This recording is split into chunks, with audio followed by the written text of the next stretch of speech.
I am water. To humans, I am simply just there. I'm something they just take for granted. But there is only so much of me, and more of them every single day. I start as rain in the mountains, flow to the rivers and streams, and end up in the ocean. Then the cycle begins again.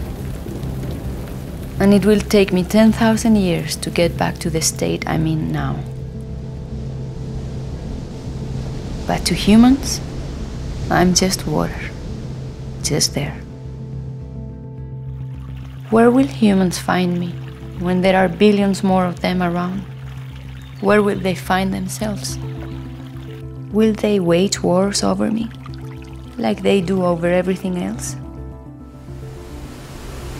That's always an option, but it's not the only option.